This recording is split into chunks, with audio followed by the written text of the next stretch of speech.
So, man, this is Scott Payne pretty much saying why so many mass shootings in the U.S. This is something I wanted to touch on, bro, because at the end of the day, man, like, these niggas out here wilding. They done shot Charlie Kirk in the neck. Man, there's some crazy shit going on. And then when you look behind that nigga shooting, man, you got Candace Owens uncovering a lot of shit that's making, oh boy, what's his name? Some Patel, Cash Patel. Yeah, Cash Patel. Man, reopening up the investigation with the FBI about this shit. But, man, everybody be touching on, like, the gun laws, like, in certain states and shit, bro. So let's check it out.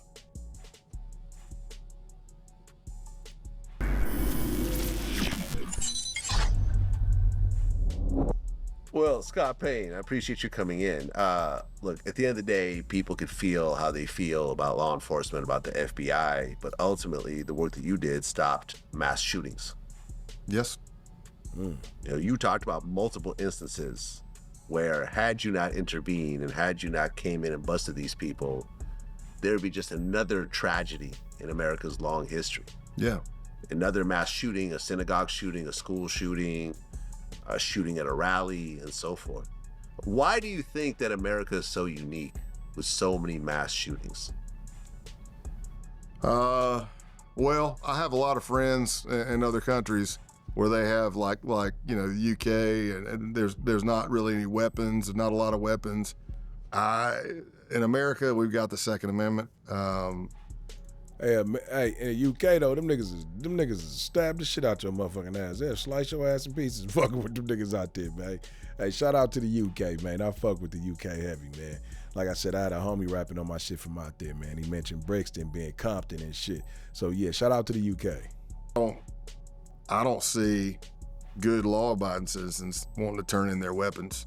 Hell no. I like the whole Constitution. I mean, I take an oath to uphold the entire Constitution, not just part of it. A very wise friend of mine, we were talking about it one day and go, man, wow, what's changed? I mean, you know, in the 80s and 90s, we all had guns. I had guns in my truck, whatever. We didn't go, the mass shootings didn't happen. Do you want to go down the rabbit hole of mental health, this, that, and the other? I think we need to take away the opportunity. That came from, like I was saying, a wise friend of mine who goes out and instructs and is a former police officer himself. Chat, y'all think he right about that, man? I mean, comment below. Let me know what y'all think about that, man. If you take away that opportunity, then it cuts that down. But there's just so much going on. I mean, when I do these interviews where I'm talking to people, I go, it's very cliche, but if you see something, say something. Look at the base.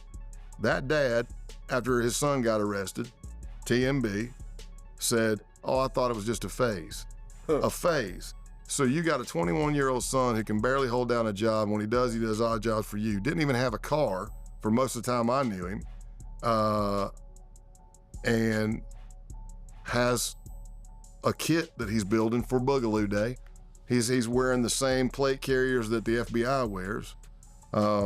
He has groups of people coming over all the time training on your land, and you heard the conversations. You walked down there and drank with us, and then you walk into his room.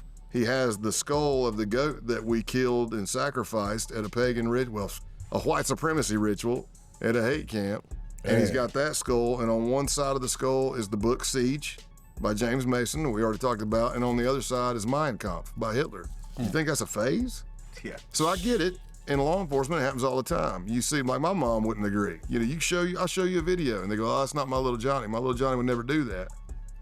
We're gonna have to start being a little bit better at reporting when you see, because look at almost all of these shootings that have happened. Once you start doing the hot wash and start digging and scratching, there were signs all over the place, you know, but nobody reported it. So, yeah, I don't know. It's a tough spot. I don't know. I mean, we can look at demographics. You can say, okay, the most shootings have happened in the places in the United States that have the most strict gun laws. Yeah. But some people may say, well, the rebuttal would be that those are very condensed areas, and it's not like you're in Montana where everybody's spread out. I don't know. Well, look, if you look it up, the U.S. is number 10 on the murder per capita rate in terms of countries around the world. Okay. Jamaica's number 1, Ecuador, Haiti, Honduras, Mexico, about to say, I Costa know Rica, Haiti Puerto in there. Rico, Bermuda, Mongolia, then the United States. When you take a look at mass shootings, by far number 1. Well, yeah. 109 mass shootings versus France is at 6. Yeah. Germany 5, Canada Fucking 4. serial killers. You see what I'm saying? Yeah, I do. We really hold the crown for mass shootings in America, even on a per capita basis. Big guns with a lot of bullets. Yeah. Yeah. If you can put 30 in a clip, you know, as long as you don't have a malfunction, you can get 30 off. Yep.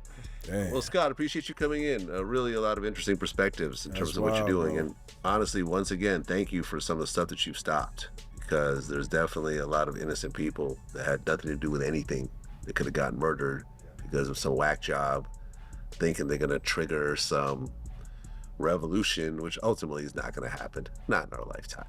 No. At all. No. You know, you're going to basically shoot a bunch of innocent people and go to prison for life. Yeah.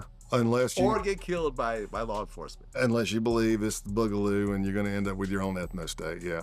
I can tell you.